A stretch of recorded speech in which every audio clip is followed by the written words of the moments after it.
तो चलिए आज हम लोग शुरू करते हैं चैप्टर 8 फिजिक्स में, और चैप्टर का नेम है मैकेनिकल प्रॉपर्टीज ऑफ सॉलिड। ठीक है, अभी यहाँ पे हम लोग सॉलिड का मैकेनिकल प्रॉपर्टी पढ़ेंगे। मैकेनिकल प्रॉपर्टी में कि अगर हम लोग कोई सॉलिड पे फोर्स लगाते हैं तो उसका लेंथ बढ़ता है, तो उसके बारे में पढ़ेंगे। उसका शेप चेंज होता है, जैसे स्प्रिंग खींचते हैं ना, मान लीजिए आप रबर यूज किए ना आप लोग, जल्दी से बताइए, ऑब्वियसली यूज करते होंगे रबर। मान लो ये एक्चुअल में किसी रबर का लेंथ है, आप फोर्स लगा करके खींचे, जैसे ही खींचे फोर्स लगा करके इसका लेंथ बढ़ गई। समझ पा रहे हैं आप? मान लीजिए कोई बलून है, इसको चारों तरफ से फोर्स लगाते हैं। कोई बॉल है, उसको आप चारों तरफ से फोर्स लगाते हैं तो दब सकता है, अगर वो स्पॉन्ज का बॉल हो तो। समझ पा रहे हैं? अगर मान लीजिए कि सपोज करो यहाँ पे कोई पनीर रखा हुआ है इस तरीके से, ठीक है, और आप इसको ऐसे ढकेल रहे हैं तो क्या होगा, ये पनीर ऐसे टेढ़ा हो सकता है। समझ पा रहे हैं? अगर आप इसको फिर से छोड़े और धीरे धीरे अगर अपने पोजीशन पे आ जाए, आप इसको दबा करके छोड़े और धीरे धीरे अपने पोजीशन पे आ जाए, रबर को आप खींच करके छोड़ते हैं फिर से अपने पोजीशन पे आ जाता है, तो सबसे पहला क्या हो रहा है, फोर्स लगाने के बाद उसका शेप में चेंजेज आ रहा है। किसी में लेंथ बढ़ रहा है, किसी में वॉल्यूम घट रहा है, किसी में वो थोड़ा सा शिफ्ट हो जा रहा है, टेढ़ा हो जा रहा है। समझ पा रहे हैं? और फिर से इसको छोड़ते हैं तो अपना ओरिजिनल कॉन्फ़िगरेशन में आ भी जाता है। प्लस में ये सब काम करने के लिए हमको फोर्स लगाना पड़ता है, और जब हम फोर्स लगाते हैं और डिस्प्लेसमेंट होता है तो वर्क डन भी तो होता है। तो अगर हम इसको रबर को खींचें और इसका लेंथ बढ़ गया तब तो वर्क डन हुआ होगा, और रबर में वो एनर्जी स्टोर हो गया होगा। रबर को खींचने में हम जो वर्क डन करेंगे वो रबर में स्टोर हो जाएगा, और फिर दोस्त को मारने के लिए छोड़ेंगे तो वो एनर्जी दोस्त को जाके लगेगा। ऐसा किए हैं स्कूल में? रबर से बच्चा लोग को पीछे से मारना ऐसा नहीं करना चाहिए, जब बड़ा हो जाते हैं तब लगता है। ठीक है, ये गलत किए, नहीं मारना चाहिए था, लेकिन हम लोग अब उसी को यूज कर रहे हैं फिजिक्स पढ़ने में। चलो जो हो गया वो तो क्या ही कर सकते हैं, लेकिन उस एक्सपेरिमेंट को समझ के यूज करते हैं फिजिक्स समझने के लिए। रबर को जब हम खींचते हैं, ठीक है, तो हम फोर्स भी लगा रहे हैं और धीरे धीरे डिस्प्लेसमेंट भी हो रहा है, तो वहां वर्क डन हो रहा है। और हम जो वर्क डन कर रहे हैं अब वो पोटेंशियल एनर्जी बन जा रहा है रबर का, और फिर जब उसको छोड़ रहे हैं तो अपना ओरिजिनल शेप में आना चाह रहा है, वो एनर्जी रिलीज करता है। अब आप उसको रबर में गुलेल में, अगर गुलेल देखें ना, गुलेल में अगर रबर बना दिए, गुलेल का रबर, उसमें पत्थर दे करके खींचे, छोड़िएगा तो एनर्जी, गुलेल जब अपना ओरिजिनल स्टेट में आएगा तो जो आप वर्क डन किए थे रबर को खींचने में, वही एनर्जी उस पत्थर का काइनेटिक एनर्जी बन जाएगा, और उसी एनर्जी से वो आगे मूव करता है। समझ पा रहे हैं यहां तक? तो सबसे पहले आपको दो चीजें समझना है इस चैप्टर में, और वो पहला चीज है इलास्टिसिटी। क्या है? इलास्टिसिटी। इलास्टिसिटी जो है मटेरियल के उस नेचर को बोलते हैं जब किसी मटेरियल पे हम कोई एक्सटर्नल फोर्स लगा करके उसके शेप को डिफॉर्म करें, उसके शेप को चेंज करें, और फिर से वो अपना ओरिजिनल शेप रीगेन कर ले। समझ में आ रहा है? तो इस प्रॉपर्टी को बोलते हैं इलास्टिसिटी। क्या बोलते हैं? इलास्टिसिटी। और जो मटेरियल में ऐसा एबिलिटी है उसको इलास्टिक बोलते हैं। क्या बोलते हैं? जैसे बहुत सारे कपड़े में देखते हो ना, इलास्टिक लगा रहता है, इलास्टिक लगा रहता है तो उसको खींचो फैल जाएगा, छोड़ो अपने पोजीशन पे फिर से आ जाता है वापस, तो उसको इलास्टिक बोलते हैं। ठीक है, तो इलास्टिसिटी क्या है? लिखो, द प्रॉपर्टी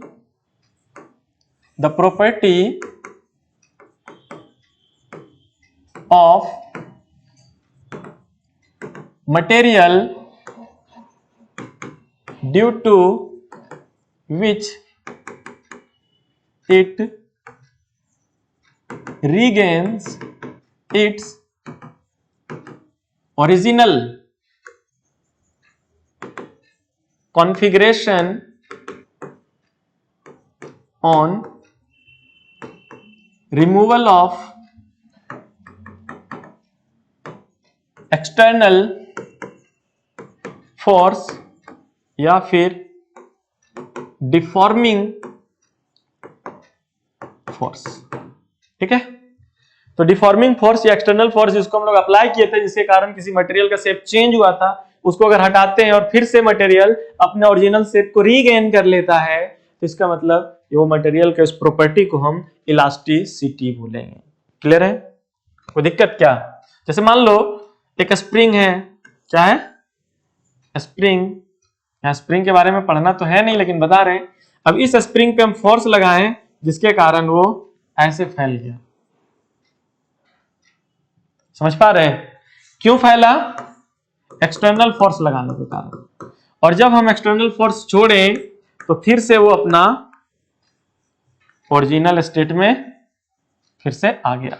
ठीक है, तो ये प्रॉपर्टी जो है वो इलास्टिक प्रॉपर्टी कहलाएगा। क्या कहलाएगा? जैसे रबर के साथ हो रहा है, रबर को खींच करके छोड़ रहे हैं, अपना ओरिजिनल पोजीशन में आ जा रहा है। समझ पा रहे हैं? जो बेस्ट इलास्टिक मटेरियल है, समझ पा रहे हैं, जो बेस्ट इलास्टिक मटेरियल है, ठीक है ना, हम उसके बारे में, इलास्टिसिटी तो अलग अलग मटेरियल का अलग अलग स्ट्रेंथ है अपना ओरिजिनल शेप में आने का। कोई लेट से आता है, कोई जल्दी आता है, ठीक है ना। लेकिन एक क्वार्ट्ज फाइबर का नाम सुने होंगे आप लोग, नहीं सुने हैं तो क्वार्ट्ज फाइबर जो है उसका इलास्टिसिटी बहुत ज्यादा है। वो लगभग नियरली परफेक्टली इलास्टिक है, मतलब अपना ओरिजिनल शेप को 100% वो फिर से रिगेन कर लेता है। समझ पा रहे हैं? तो उसको क्वार्ट्ज फाइबर है। ठीक है, इसी का ऑपोजिट क्या हो जाएगा पता है? इसी का ऑपोजिट हो जाएगा प्लास्टिसिटी। प्लास्टिसिटी उस मटेरियल को बोलेंगे जिसपे जो अपना ओरिजिनल शेप को फिर से रिगेन नहीं कर सकता है एक्सटर्नल फोर्स हटा देने के बाद भी। ठीक है, जैसे मड, कोई गीला मिट्टी है, उसमें आप मान लो कि पैर ऐसे करके रख देते हैं, समझ में आ रहा है, तो तुम्हारा पैर का छाप बन जाता है, उस पर स्टेप जो है हम लोगों का फुट स्टेप वो प्रिंट हो जाता है। फिर हटाते हैं, फिर वो वैसा ही रह जाता है, फिर से रिगेन होता है कि ओरिजिनल शेप नहीं होता, तो प्लास्टिसिटी कहलाएगा। ऐसे प्लास्टिक को भी खींच करके छोड़ोगे तो अपना ओरिजिनल स्टेट में नहीं आ पाएगा। समझ पा रहे हो? अब समझ में आ रहा है उसका नाम प्लास्टिक क्यों रखा गया है? क्योंकि वो अपना ओरिजिनल शेप को फिर से रिगेन नहीं कर पाता है। तो आपको इलास्टिसिटी में इलास्टिक मटेरियल का जो एग्जाम्पल ठीक है किसका? इलास्टिक मटेरियल का, तो लिखिएगा क्वार्ट्ज फाइबर। ये एक इलास्टिक मटेरियल है, इलास्टिक मटेरियल जो नियरली परफेक्टली इलास्टिक है, मतलब लगभग ये परफेक्टली इलास्टिक है, एकदम अपना ओरिजिनल कॉन्फ़िगरेशन को 100% रिगेन कर लेता है। समझ पा रहे हैं? हालांकि मैक्सिमम चीजें जो है वो ओरिजिनल कॉन्फ़िगरेशन रिगेन नहीं कर पाता है। ठीक है, अब बहुत ज्यादा इलास्टिक को आप यूज करते रहेंगे, एक रबर लीजिए, बार बार उसको खींचते रहिए, थोड़ी देर में उसका लेंथ बढ़ जाएगा। समझ पा रहे हैं? वो अपना इलास्टिक जो प्रॉपर्टी धीरे धीरे लॉस करने लगता है। ठीक है, तो यहां तक समझ गए? ओके, अब देखिए प्लास्टिसिटी। तो प्लास्टिसिटी, इसका डेफिनेशन हम नहीं लिखवाने वाले, ये खुद से समझ के लिखिएगा। जो आप इलास्टिसिटी का लिखें उसी से आप लिख सकते हैं, और उसमें आप ये चीज मेंशन कीजिएगा कि जब एक्सटर्नल फोर्स को हम लोग रिमूव कर देते हैं तब भी वो अपना ओरिजिनल कॉन्फ़िगरेशन को रिगेन नहीं कर पाता है। अगर आप लिखेंगे तो क्या लिखेंगे? देखिए यहां क्या लिखें, the property of material due to which it regains, यहां लिखिएगा due to which it can not regains. ये समझ पा रहे हैं? जिस प्रॉपर्टी के कारण रीगेन नहीं कर सकता अपना ओरिजिनल कॉन्फ़िगरेशन। ठीक है, तो वही हो जाएगा प्लास्टिसिटी का डेफिनेशन। समझ पा रहे हैं यहां तक? और एग्जांपल में मड लिख दीजिएगा। क्या लिख दीजिएगा एग्जांपल में? मड लिख दीजिएगा, प्लास्टिक लिख दीजिएगा, नॉर्मल प्लास्टिक लिख दीजिएगा, ये सब। ठीक है, अब जो सबसे मेन इंपॉर्टेंट टॉपिक है अब वो स्टार्ट करते हैं, जहां से अब हम लोगों को बहुत अच्छे से समझना है। ठीक है, तो चलिए देखिए, टॉपिक लिखिएगा, वो जगह छोड़ दीजिए प्लास्टिसिटी लिखने वाला, और अब टॉपिक लिखिए स्ट्रेस। क्या? स्ट्रेस। स्ट्रेस क्या होता है? ठीक है, हिंदी में तो इसको तनाव बोलते हैं, और एक तो मेंटल स्ट्रेस है, अरे पढ़ाई नहीं कर रहे हो या पढ़ाई कर रहे हो, पेरेंट्स बोलते रहते देखो बहुत ज्यादा स्ट्रेस मत लो, ठीक है ना। पेरेंट्स को पता नहीं बच्चा लोग स्ट्रेस लेता ही नहीं पढ़ाई का ठीक है, वो तो स्ट्रेस फ्री है, पेरेंट्स स्ट्रेस ले रहे हैं क्योंकि मेरा बच्चा ज्यादा तो नहीं पढ़ रहा है। ऐसा नहीं, बच्चा तो हमेशा कम पढ़ता है, एक आध बच्चा ऐसा होता है जो बहुत ज्यादा पढ़ता है, नहीं तो बच्चा लोग को पढ़ने में मन कहां लगता है क्या? नहीं, हकीकत है। ठीक है तो ध्यान से समझिएगा, स्ट्रेस क्या है? जैसे आप किसी ऑब्जेक्ट के ऊपर फोर्स लगाते हैं तो उस पर स्ट्रेस पड़ता है। जैसे मान लो कि कोई प्लास्टिक मटेरियल है, लेयर है, मान लो ढोलक, देखो ना ढोलक, ढोलक को चारों तरफ से खींच के रखा गया है, उस पर स्ट्रेस, आप उस पर और पीट रहे हो डंडे से, तो उसमें और स्ट्रेस बढ़ रहा है, और स्ट्रेस क्या हो रहा है, बढ़ रहा है। अच्छा, वो बचपन में एक झूला देखे हो, जो एक ऐसा गोल झूला होता है रबर का, उसमें चारों तरफ से जाली लगा, बच्चा लोग उस पर कूद जंप करता है, मेला में देखे होंगे, समझ पा रहे हैं? तो वहां पे जब बच्चा जितना ज्यादा उस पर चढ़ेगा और झूलेगा, उस मटेरियल जो उसका रबर का जो लेयर है, जो खटिया के जैसा बना हुआ है, खाट के जैसा, ठीक है ना, वो क्या होगा, बहुत ज्यादा स्ट्रेस फील करेगा, ठीक है ना। अब मान लो कोई बच्चा को आप गाल पकड़ करके ऐसे दबा रहे हैं, वहां भी स्ट्रेस लग रहा है, सरफेस एरिया पे स्ट्रेस पड़ रहा है, फोर्स पड़ रहा है। यानी जब किसी सरफेस एरिया पे फोर्स लगेगा तो उसको स्ट्रेस बोलेंगे। क्या बोलेंगे? स्ट्रेस बोलेंगे। तो स्ट्रेस को अगर डिफाइन करोगे तो stress equal to force by area होगा। फिर बोलोगे सर ये तो कुछ सुना सुना लग रहा है, ये तो प्रेशर भी होता है, pressure equal to force by area. हाँ भाई, स्ट्रेस और प्रेशर लगभग एक ही चीज है, ठीक है, लगभग एक ही चीज है, ठीक है। यहां पे प्रेशर क्या है कि नॉर्मली लगना चाहिए, परपेंडिकुलर डायरेक्शन में लगना चाहिए, ठीक है, समझ पा रहे हैं? यहाँ स्ट्रेस जो है ये अलग अलग डायरेक्शन से भी फोर्स लगने के कारण हो सकता है, ठीक है, अलग अलग डायरेक्शन से फोर्स लगने के कारण, अभी आगे देखेंगे, उससे भी हो सकता है। तो stress equal to force by area, pressure equal to भी फोर्स बाय एरिया, ठीक है। इसका यूनिट क्या होगा, जल्दी से बता दो, क्या होगा? न्यूटन पर मीटर स्क्वायर। इसका भी यूनिट होगा न्यूटन पर मीटर स्क्वायर। भाई पास्कल बोलते हैं इसको, क्या बोलते हैं? पास्कल। इसको भी पास्कल बोल सकते हैं, कोई दिक्कत क्या? अब इसका डायमेंशनल फॉर्मूला क्या होगा, डायमेंशन क्या होगा, जल्दी से बता दो। नीट में पूछ चुका है इसका डायमेंशन। अब इससे इजी क्या पूछ सकता है? उस साल का तो सबसे इजी क्वेश्चन रहा होगा जब स्ट्रेस का डायमेंशनल फॉर्मूला पूछा होगा। तो ध्यान दीजिएगा, तो डायमेंशन क्या होगा इसका, जल्दी से बताओ। फोर्स का ml का पावर -2 और मीटर का l और पावर -2, तो क्या हो जाएगा कुल मिलाकर के ml का पावर -1 t का पावर -2। बताओ कोई दिक्कत क्या? समझ पा रहे हैं यहां तक? ओके, तो stress equal to force by area यहां तक समझ में आ चुका है। चलिए डायमेंशन देख चुके हैं, ओके। अब स्ट्रेस का टाइप देखना है, ठीक है, ध्यान दीजिएगा, स्ट्रेस का टाइप, ठीक है ना। हम एनसीईआरटी के फिगर को यूज कर रहे हैं और ऑब्वियसली यही इसी के फिगर को समझना भी चाहिए, क्वेश्चन भी इसी के फिगर पे बेस्ड होता है। यहां पे देखो एक रॉड है, क्या है? रॉड है, और इस रॉड में दोनों तरफ से इसको लेंथ पे खींचा जा रहा है, यहां से भी इधर खींच रहे हैं, यहां से भी इधर इसको एफ फोर्स लगा करके खींच रहे हैं, समझ पा रहे हैं? तो ये कहलाएगा टेंसाइल स्ट्रेस। क्या कहलाएगा? अब टेंसाइल स्ट्रेस कैसे निकालेंगे? ये फोर्स और यहाँ का जो सर्कुलर एरिया दिख रहा है, उस एरिया, फोर्स बाय ये एरिया करेंगे, टेंसाइल स्ट्रेस निकल जाएगा। समझ पा रहे हैं? अगर मान लीजिए ये सिलेंडर दिख रहा है, ये सिलेंडर पे अगर हम इस डायरेक्शन में फोर्स लगा रहे हैं, इधर इधर जैसे यहाँ दिखा रहे हैं, तो क्या होगा, ये सिलेंडर ऐसे परपेंडिकुलर रहेगा क्या? नहीं, ऐसे टेढ़ा हो जाएगा। तो अब जो यहाँ स्ट्रेस लग रहा है वो क्या कहलाएगा? तो ये कहलाएगा शियर स्ट्रेस या शियरिंग स्ट्रेस। क्या कहलाएगा? Shearing stress. जैसे आप कोई बुक को ढकेलते हैं, टेढ़ा हो जाता है बुक अगर मोटा बुक है और उसको ऊपर से ढकेलिएगा और नीचे का सरफेस फिक्स है तो बुक थोड़ा टेढ़ा हो जाएगा। समझ पा रहे हैं? ये भी आपका किस में आ जाएगा? ये भी आ जाएगा आपका शेयरिंग स्ट्रेस में। किस में आ जाएगा? Sharing stress. अब मान लो कोई ऑब्जेक्ट है जिसके वॉल्यूम को आप चारों तरफ से दबा रहे हैं और इसका वॉल्यूम घट गया, ये जो डॉट डॉट डॉट करके दिखा रहा है ना, वो न्यू वॉल्यूम है, वॉल्यूम पहले से घट चुका है। समझ पा रहे हैं? तो यहां पे स्ट्रेस क्या कर रहा है? वॉल्यूम को कम कर रहा है। तो यहां पे ये कहलाएगा वॉल्यूमेट्रिक स्ट्रेस। क्या कहलाएगा? हाइड्रोलिक स्ट्रेस बोल सकते हैं इसको। क्या बोल सकते हैं? Hydraulic stress. हाइड्रोलिक स्ट्रेस बोल सकते हैं, ठीक है, या वॉल्यूम स्ट्रेस भी बोल सकते हैं। क्लियर है? यहां तक समझ पा रहे हैं? तो स्ट्रेस का टाइप कितना हो जाएगा जो हम लोगों को पढ़ना है? स्ट्रेस का टाइप कितना हो जाएगा जो हम लोगों को पढ़ना है? तो स्ट्रेस को 3 ग्रुप में बांटेंगे, 3 टाइप में। पहला में लिखेंगे टेंसाइल स्ट्रेस। Tensile stress.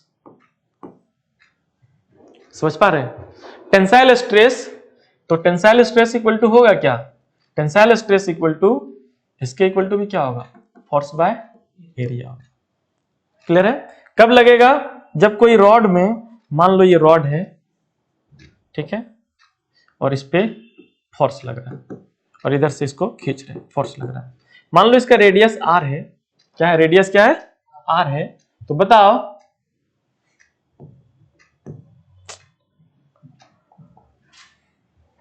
मान लो इसका रेडियस आर है, तब इसका जो स्ट्रेस होगा वो कितना हो जाएगा? Tensile stress force by pi r square हो जाएगा।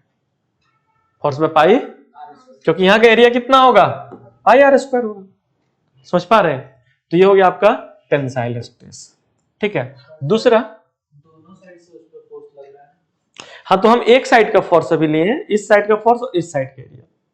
ठीक है, कोई दिक्कत क्या? ओके। अब जो है दूसरा, शियर स्ट्रेस। ठीक है, शियर स्ट्रेस में इसका भी जो होगा स्ट्रेस का फॉर्मूला, वो फोर्स बाय एरिया ही होगा। फोर्स बाय एरिया ही होगा। ठीक है, लेकिन मान लीजिए कि, ध्यान समझिएगा इस बात को, कि मान लो कि एक सिलेंडर है, ठीक है, इस पे फोर्स लग रहा है इस डायरेक्शन में F, और यहां का एरिया A है। समझ पा रहे हैं? और इसके कारण इसका शेप चेंज हो गया, इस तरह का शेप चेंज हो गया। ठीक है, तो यहां पे भी जो स्ट्रेस लग रहा है उसके कारण क्या हो रहा है? यहां लेंथ बढ़ रहा था, यहां स्ट्रेस के कारण लेंथ बढ़ेगा, तो टेंसाइल स्ट्रेस कहला रहा है।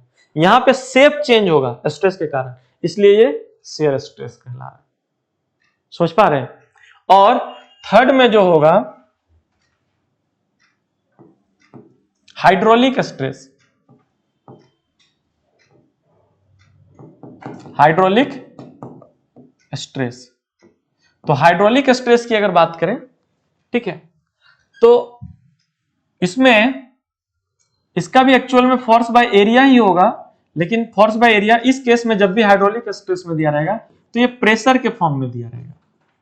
क्या लिखा रहेगा? कि इतना प्रेशर अप्लाई किया जा रहा है, इतना प्रेशर अप्लाई किया जा रहा है। समझ पा रहे हैं? क्योंकि फोर्स बाय अभी जस्ट बताया ना, जो स्ट्रेस का फॉर्मूला है वही प्रेशर का फॉर्मूला है। ठीक है, तो हाइड्रोलिक स्ट्रेस के कारण होगा क्या? हाइड्रोलिक स्ट्रेस के कारण जब आप चारों तरफ से स्ट्रेस लगाएंगे यानी प्रेशर लगाएंगे, तो क्या होगा? इसका वॉल्यूम या तो बढ़ सकता है या तो घट सकता है। तो जब कोई प्रेशर अप्लाई करने से या कोई स्ट्रेस अप्लाई करने से वॉल्यूम में चेंजेज आ रहा है, तो वो हाइड्रोलिक स्ट्रेस कहलाएगा। शेप में चेंजेज आ रहा है, शेप, समझ पा रहे हैं, तो शियर स्ट्रेस कहलाएगा। और अगर लेंथ में चेंजेज आ रहा है तो टेंसाइल स्ट्रेस कहलाएगा। समझ पा रहे हैं? और stress equal to force by area, यही कॉन्सेप्ट लगेगा, या तो प्रेशर लिखा हुआ मिलेगा। पहले तो ये समझ पाए, नोट कर लीजिए इसको। तो सबसे पहले ये भी जान लीजिए कि जो शियर स्ट्रेस है इसको टेंजेंशियल स्ट्रेस भी बोलते हैं। क्यों बोलते हैं टेंजेंशियल? इस चीज को समझ लीजिए। मान लीजिए कि इस तरह का कोई ऑब्जेक्ट है और यहां पे कोई फोर्स लग रहा है F, तो अगर हम इसका सरफेस से टच करता हुआ अगर इसका कंपोनेंट निकालें, यहां थीटा है, तो ये क्या हो जाएगा? F cos थीटा, और परपेंडिकुलर में क्या निकल जाएगा? F sin theta. ठीक है, तो अगर हम नॉर्मल स्ट्रेस निकालेंगे, नॉर्मल स्ट्रेस, तो नॉर्मल स्ट्रेस यानी जो परपेंडिकुलर डायरेक्शन में फोर्स लग रहा है, तो वो हो जाएगा F sin theta by area. इस कंडीशन के लिए जो परपेंडिकुलर फोर्स लग रहा है वो F sin थीटा है। लेकिन अगर टेंजेंशियल स्ट्रेस की बात करें तो हो जाएगा F cos theta by area. और टेंजेंशियल स्ट्रेस को ही क्या बोलते हैं? शेयर स्ट्रेस बोलते हैं, जो इसका शेप को चेंज करेगा। और नॉर्मल स्ट्रेस क्या करेगा, इसके लेंथ को बढ़ा सकता है या लेंथ को घटा सकता है। अगर हम लोग किसी रॉड पे, अभी तो ये देख चुके हैं कि किसी रॉड पे फोर्स लगा करके रॉड को खींचेंगे, अगर लेंथ बढ़ाने की कोशिश करेंगे तो उसको टेंसाइल स्ट्रेस बोलते हैं। क्या बोलते हैं? Tensile stress. लेकिन अगर फोर्स लगा करके इसको दबाना चाहे, मतलब इसके लेंथ को कम करना चाहे, तब जो स्ट्रेस लगेगा उसको क्या बोलेंगे? तब उसको बोलते हैं कॉम्प्रेसिव स्ट्रेस। क्या बोलते हैं? Compressive stress. चलिए देखिए, अब हम लोग पढ़ेंगे स्ट्रेन। क्या पढ़ेंगे? स्ट्रेन। स्ट्रेन क्या होता है? स्ट्रेन जो होता है ना, ये एक रेशियो है। किसका? Change in configuration by original configuration, यानी change in configuration by original configuration को स्ट्रेन बोलते हैं। ठीक है, ध्यान समझिएगा। जैसे अगर हम लोग लिखें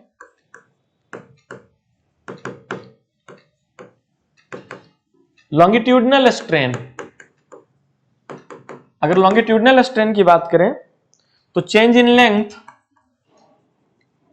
change in length bye original length. जैसे मान लो कि ये एक रॉड है और यहां पे किसी रिजिड स्ट्रक्चर से ये सपोर्ट में है। ठीक है, और इस रॉड को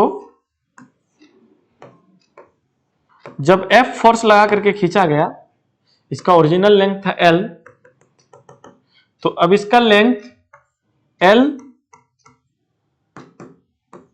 प्लस डेल L हो गया।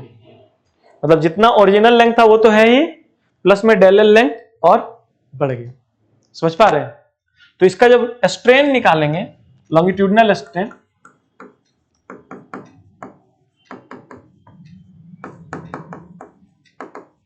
इक्वल टू हो जाएगा चेंज इन कॉन्फ़िगरेशन, यानी लेंथ कितना चेंज हुआ?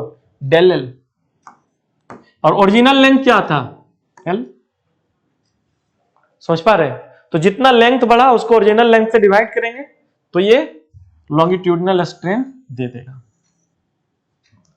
बताओ इसका कोई यूनिट होगा? इसका कोई यूनिट नहीं होगा, क्योंकि जो लेंथ चेंज हुआ वो भी मीटर में रहेगा और ओरिजिनल लेंथ वो भी मीटर में रहेगा, मीटर मीटर कैंसिल हो जाएगा। समझ पा रहे हैं? इसका कोई यूनिट, और कोई यूनिट भी नहीं होगा और कोई डायमेंशन भी नहीं होगा। क्लियर है यहां तक? दूसरा नंबर में लिखिएगा वॉल्यूम स्ट्रेन। तो क्या होगा वॉल्यूम स्ट्रेन इक्वल टू? जल्दी से बताओ। Change in volume by original volume.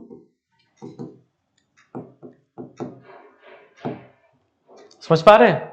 अब मान लीजिए कि इसका वॉल्यूम V है, कितना है, और चारों तरफ से इस पे प्रेशर लगा रहे हैं, या तो हाइड्रोलिक स्ट्रेस बोलो या प्रेशर बोलो, कोई डिफरेंस है नहीं। और इस प्रेशर लगने के कारण मान लो इसका डेल भी वॉल्यूम घट गया। माइनस इसलिए लिख रहे हैं क्योंकि वॉल्यूम घट रहा है, माइनस हो रहा है इसलिए। तो इसका जो वॉल्यूम स्ट्रेन होगा, जो वॉल्यूम स्ट्रेन होगा वो minus del V by V हो जाएगा। समझ पा रहे हैं? Minus del V by V हो जाएगा। नोट करते जाइए। अब जो है तो लिख लिया यहां तक। अब सबसे मजेदार, और वो है शेयर स्ट्रेन। क्या है? Shear strain. ठीक है, शेयर स्ट्रेन की अगर हम बात करें, शेयरिंग स्ट्रेन लिखता है टॉपिक बुक में, कोई नहीं। चलिए, तो सबसे पहले ये देखिए शेयर स्ट्रेन जो होता है वो होता क्या है।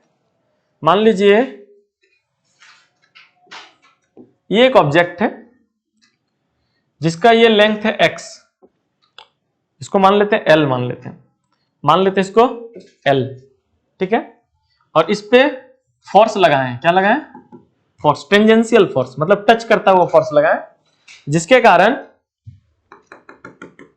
इसका शेप मान लो ऐसे टेढ़ा हो गया, ठीक है, बेंड कर गया। तो ये कितना एंगल मुड़ा? मान लो थीटा एंगल मुड़ा, ठीक है। तो शेयर स्ट्रेन जो होगा वो थीटा के बराबर होगा। जो एंगल ये बेंड किया वही इसका शेयर स्ट्रेन होगा, लेकिन किस में? रेडियन में। किस में होगा? रेडियन में होगा। और जब रेडियन में, जब एंगल थीटा रेडियन में हो तो टेन थीटा का जो वैल्यू होता है वो लगभग थीटा के ही बराबर होता है। अब बताइए tan 45 का वैल्यू कितना होता है? और tan 45 डिग्री को अगर आप रेडियन में कन्वर्ट करोगे, किसमें? रेडियन में, तो ये लगभग 0.95 रेडियन के बराबर आ जाएगा। और 0.95 किसके ही बराबर है? 1 के बराबर है। तो इसीलिए tan theta equal to theta लिख देते हैं, लेकिन कंडीशन ये है रेडियन में, डिग्री में नहीं होना चाहिए। ऐसा मत बोल दीजिएगा कि tan 45 डिग्री इक्वल टू 45, क्योंकि ये डिग्री में है, ये नहीं, रेडियन में बताना है। 10, ध्यान दीजिएगा, 10 π/4 बोलते हैं रेडियन में, तो 10 π/4 इक्वल टू π/4 लिख सकते हैं अगर जरूरत पड़ेगा तो। समझ पा रहे हैं? तो थीटा के जगह पे हम लोग यहां लिखेंगे tan थीटा। और बताओ इस थीटा के लिए जब मान लो कि ये पोजीशन जो शिफ्ट किया है फोर्स लगने के कारण, टेंजेंशियल स्ट्रेस लगने के कारण जो मुड़ा, वो ये लेंथ है x, यहां से यहां तक का लेंथ क्या है? x है, यहां से यहां तक। समझ पा रहे हैं? तो इसके लिए tan थीटा निकालेंगे तो क्या हो जाएगा? p/b होता है ना, तो इसके लिए परपेंडिकुलर x और बेस हो गया l, तो हो जाएगा x/l, x/l। तो जैसा जहां पे यूज होगा शेयर स्ट्रेन में, कहीं पे थीटा ही डायरेक्टली यूज कर पाएंगे, कहीं पे x/l यूज करेंगे, जहां पे जैसा न्यूमेरिकल में जरूरत पड़ेगा उस हिसाब से यूज करेंगे, ठीक है। तो शेयर स्ट्रेन कैसे निकल रहा है ये समझ पाए? ओके, अब चलिए देखेंगे हुक्स लॉ, ठीक है। तो हुक्स ने एक लॉ बताया स्ट्रेस और स्ट्रेन के बीच, स्ट्रेस और, तो फिर से हम थोड़ा डिस्कस करना चाहते हैं। स्ट्रेस क्या है? किसी ऑब्जेक्ट पे लगाने वाला फोर्स के बारे में बता रहा है। यहां का एरिया और फोर्स से रिलेटेड है स्ट्रेस। जब हम फोर्स बढ़ाएंगे, इस जगह पे लगने वाला फोर्स बढ़ाएंगे तो स्ट्रेस बढ़ेगा, और जब स्ट्रेस बढ़ेगा तो ये लेंथ जो इसका बढ़ रहा है वो भी तो बढ़ेगा। हम ये नोटिस पहले कर चुके हैं, देख चुके हैं कि रबर को जब खींचते हैं तो जितना ज्यादा फोर्स लगाते हैं उसका लेंथ उतना बढ़ते जाता है। और स्ट्रेन में क्या होता है? अगर लेंथ के लिए देखें तो del L/L, जितना लेंथ चेंज होगा स्ट्रेन उतना ज्यादा होगा। तो इसी बात को हुक्स ने बताया कि जो स्ट्रेस होगा और जो स्ट्रेन होगा वो एक दूसरे का डायरेक्टली प्रोपोर्शनल होगा, एक दूसरे का डायरेक्टली प्रोपोर्शनल होगा, ठीक है। तो अगर हुक्स लॉ लिखेंगे,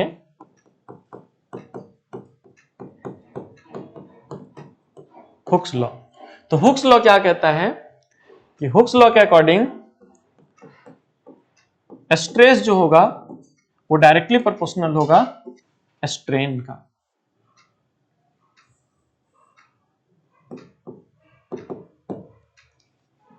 और जब प्रोपोर्शनल को हटाते हैं हम लोग तब एक कांस्टेंट आता है, तो कांस्टेंट इनटू स्ट्रेन हो जाएगा। और अगर हम स्ट्रेस को डिवाइड करेंगे स्ट्रेन से तब ये कांस्टेंट मिल जाएगा, और ये कांस्टेंट कहलाएगा मॉडुलस ऑफ इलास्टिसिटी। क्या कहलाएगा? Modulus of elasticity. और ये कि कोई भी मटेरियल पे, ध्यान से सुनिएगा, मान लो हम दो वायर लेते हैं, इस बात को अच्छे से समझिएगा। मान लो हम दो वायर ले रहे हैं, एक ले रहे हैं लोहा का, आयरन का, और एक ले रहे हैं एल्यूमिनियम का। ये Fe है और ये Al है। दोनों का लेंथ बराबर है, दोनों का एरिया बराबर है, और दोनों को हम सेम फोर्स से खींच रहे हैं, ठीक है। अब एक का लेंथ ज्यादा बढ़ रहा है और एक का लेंथ कम बढ़ रहा है। मान लो कि एल्युमिनियम का लेंथ ज्यादा बढ़ रहा है तो उसका स्ट्रेन ज्यादा होगा, और आयरन लोहे का लेंथ कम बढ़ रहा है, फोर्स लगा करके खींच रहे हैं तो उतना ही फोर्स लगा करके। तो यहां देखोगे तो जो मॉडुलस ऑफ इलास्टिसिटी है वो स्ट्रेन का इनवर्सली प्रोपोर्शनल है। जिसमें स्ट्रेन ज्यादा होगा उसका मॉडुलस ऑफ इलास्टिसिटी कम होगा, और जिसमें स्ट्रेन कम होगा मॉडुलस ऑफ इलास्टिसिटी ज्यादा होगा। मतलब एक तरह से मॉडुलस ऑफ इलास्टिसिटी ये बताएगा कि उसको उसका स्ट्रेन को चेंज करने में, उसका शेप को चेंज करने में तुमको कितना फोर्स अप्लाई करना पड़ेगा।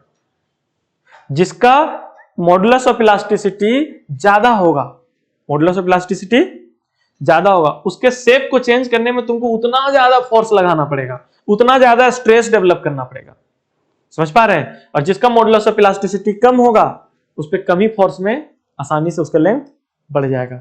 जैसे अगर आपको पूछा जाए कि रबर का मॉडुलस ऑफ इलास्टिसिटी ज्यादा होगा या स्टील का ज्यादा होगा, तो मॉडुलस ऑफ इलास्टिसिटी स्टील का ज्यादा होगा, क्योंकि स्टील को जब आप खींचिएगा नॉर्मल फोर्स से तो नहीं खींचाएगा, जबकि रबर को खींचिएगा उसका लेंथ बढ़ जाएगा। समझ पा रहे हैं। तो रबर में स्ट्रेन ज्यादा हो रहा है जबकि स्टील में स्ट्रेन ना के बराबर हो रहा है। समझ पा रहे हैं यहां तक। तो समझ पा रहे हैं। अगर मान लो आपको हम एक आयरन बॉल दबाने के लिए दिए, उसको दबाने में बहुत ज्यादा प्रेशर लग रहा है, और आपको एक बलून में हवा भर के दे दिए और बोले इसको दबाओ, तो उसमें तो कम प्रेशर लगेगा, तो मॉडुलस ऑफ इलास्टिसिटी एयर का कम होगा। समझ पा रहे हैं। जबकि लोहे का ज्यादा होगा, क्योंकि जिसको दबाने में, क्योंकि हम स्ट्रेन तीन टाइप का पढ़ रहे हैं, एक लेंथ बढ़ाने वाला, एक वॉल्यूम चेंज करने वाला, एक शेप चेंज करने वाला। समझ पा रहे हैं। तो जिसमें भी ज्यादा फोर्स लगेगा, लेंथ बढ़ाने में ज्यादा फोर्स जिसमें लग रहा है उसका मॉडुलस ऑफ इलास्टिसिटी ज्यादा होगा, जिसको दबाने में ज्यादा प्रेशर लग रहा है उसका मॉडुलस ऑफ इलास्टिसिटी ज्यादा होगा, जिसको टेढ़ा करने में ज्यादा फोर्स लग रहा है उसका मॉडुलस ऑफ इलास्टिसिटी ज्यादा होगा। समझ पा रहे हैं। मान लो दो स्प्रिंग है, उसको खींच रहे हैं, स्प्रिंग को खींचते हैं तो क्या होता है, अगर मान लो किसी स्प्रिंग को हम खींचते हैं तो उसका लेंथ ऐसे हो जाता है, टेढ़ा हो जाता है, शिफ्ट हो जाता है, जो रॉड यहीं घुमा था वो अब यहां जाकर के घूम रहा है, मतलब शेयर मॉडुलस का यहां काम हो रहा है, मतलब शेयर स्ट्रेन हो रहा है। तो जो मटेरियल का शेयर स्ट्रेन ज्यादा होगा उस स्प्रिंग को खींचने में ज्यादा ताकत लगेगा, और जिसका शेयर, समझ पा रहे हैं, जिसका शेयर स्ट्रेन कम होगा, मतलब जिसका मॉडुलस ऑफ शेयर जो है वो कम होगा, उसको खींचने में कम फोर्स लगेगा। तो ये जो मॉडुलस ऑफ इलास्टिसिटी है ना, वो डिपेंड करेगा मटेरियल पे। किस पे डिपेंड करेगा? मटेरियल पे। समझ पा रहे हैं। ये लेंथ पे, एरिया पे, ये सब चीज पे डिपेंड नहीं करेगा। ये किस पे डिपेंड करेगा? मटेरियल पे डिपेंड करेगा। और किस पे डिपेंड करेगा? ये टेम्परेचर, टेम्परेचर पे। अगर मान लो कोई रॉड है लोहा का, खींच रहे नहीं खिंचा रहा, उसको गर्म कर देंगे उसके बाद खींचेंगे तो आसानी से खिंचाने लगेगा, मतलब कम ही फोर्स में खिंचा जाएगा। समझ पा रहे हैं। तो हीट करने से क्या हुआ? मॉडुलस ऑफ इलास्टिसिटी कम हो गया, जिसके कारण वो आसानी से उसका लेंथ बढ़ जा रहा है। समझ पा रहे हैं। ये कंफ्यूजन हो रहा है। तो ये कहलाएगा मॉडुलस ऑफ इलास्टिसिटी। अब मॉडुलस ऑफ इलास्टिसिटी जो है ना, ध्यान से समझिएगा, मॉडुलस ऑफ इलास्टिसिटी तीन तरीके का होगा। जहां लेंथ बढ़ रहा है वहां यंग्स मॉडुलस ऑफ इलास्टिसिटी, समझ में आ रहा है। जो वॉल्यूम बढ़ रहा है, समझ में आ रहा है, तो वहां बल्क मॉडुलस ऑफ इलास्टिसिटी। जहां पे शेप चेंज हो रहा है वहां पे शेयर मॉडुलस ऑफ इलास्टिसिटी या मॉडुलस ऑफ रिजिडिटी बोलते हैं। नेक्स्ट क्लास में इसको पढ़ेंगे। लेकिन हम सबसे पहले एक चीज और बता दे रहे हैं यहाँ पे, unit of modulus of elasticity क्या होगा? Unit of modulus of elasticity क्या होगा? तो बताओ इसका यूनिट क्या होगा? स्ट्रेस का यूनिट क्या होता है? न्यूटन पर मीटर स्क्वायर। और स्ट्रेन का नो यूनिट, कोई यूनिट ही नहीं होगा, तो मतलब न्यूटन पर मीटर स्क्वायर। समझ में आ रहा है। और इस तरीके से अब आपको जो याद रखना है वो ये है कि प्रेशर